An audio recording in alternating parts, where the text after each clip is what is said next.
Alors bonjour à toutes et à tous. Nous sommes aujourd'hui avec Julia Abraham qui nous vient de Strasbourg, donc pour une journée d'action et de formation FNJ Lille Métropole. Salut Julia. Salut Jean-Baptiste. Comment vas-tu?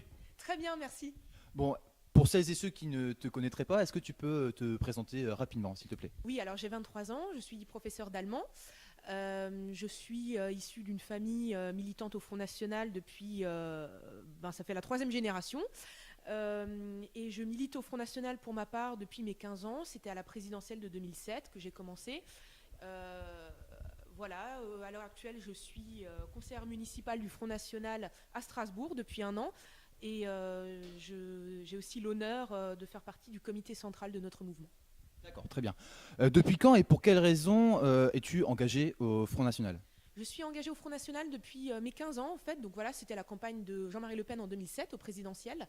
Pour quelle raison? Parce que j'étais révoltée de l'état dans lequel la droite et la gauche avaient mené notre pays. J'étais révoltée contre l'injustice en général, les impôts qui s'abattaient toujours sur les mêmes, le sentiment d'insécurité subi par la classe moyenne. J'étais dégoûtée en fait par la façon de faire de la politique qui était celle des politiciens du MPS qui s'en mettaient plein les poches et qui pensaient à leur profit au détriment complet de l'intérêt général. Et voilà, j'ai donc rejoint Jean-Marie Le Pen qui incarnait pour moi et qui incarne toujours d'ailleurs l'alternative patriote, la seule alternative patriote face à un système qui a tout cassé. Tu as fini 12e, me semble-t-il, au dernier comité central.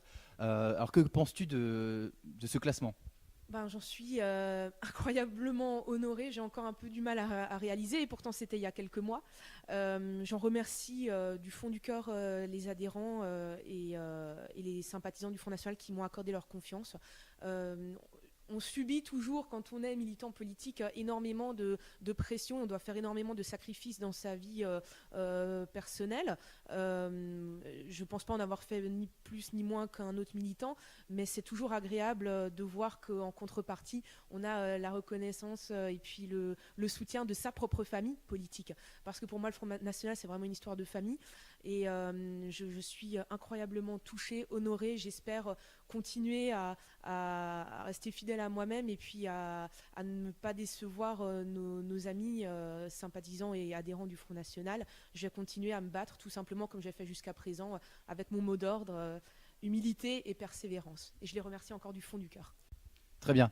Une question un peu plus personnelle. Ta musique préférée?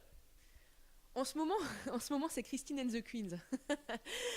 Mais voilà, ça varie. Je suis aussi une inconditionnelle d'Edith Piaf, à part ça, et de Serge Gainsbourg. Un film? Un film, Jeanne d'Arc de Luc Besson. D'accord. Et est-ce que tu as un livre à conseiller aux jeunes militants, adhérents qui peuvent nous regarder? Alors, un livre qui me vient à l'esprit, c'est 1984 de George Orwell, qui est un livre absolument qui a été écrit bien avant 1984 et qui est un livre très très dans lequel Orwell montre tout son talent de visionnaire finalement. Voilà, qui est une critique, qui est un roman en fait, mais un roman critique en fait de la société telle qu'on peut, sous certains aspects, la subir à l'heure actuelle. Pour finir, est-ce que tu as un mot à adresser aux jeunes français qui sont conscients de la situation actuelle de notre pays, mais qui hésitent à s'engager au Front National? Je veux leur dire, parce que les faits nous donnent raison et que maintenant, voilà, c'est plus comme il y a 20 ans, maintenant on n'a même plus tellement besoin de convaincre, tellement les faits nous donnent raison finalement. Mais à ceux qui hésitent, je voudrais simplement leur dire, n'ayez pas peur.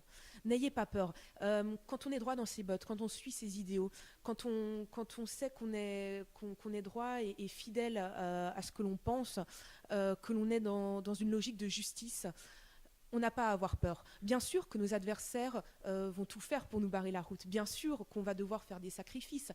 Et alors? Et alors, c'est un tel luxe de pouvoir se regarder dans une glace chaque matin en se disant qu'on fait ce qu'il faut, qu'on fait le maximum. Moi, j'ai envie de leur dire, n'ayez pas peur, offrez-vous le luxe de pouvoir vous regarder dans une glace chaque matin. Pensez à ce que vous direz à vos enfants d'ici peu. Pensez à ce qu'on va laisser à notre génération. Je n'ai pas envie de devoir rendre des comptes à moi, à mes enfants, et j'ai envie de pouvoir leur dire, j'aurais fait tout ce que j'ai pu. Alors n'ayez pas peur, rejoignez-nous.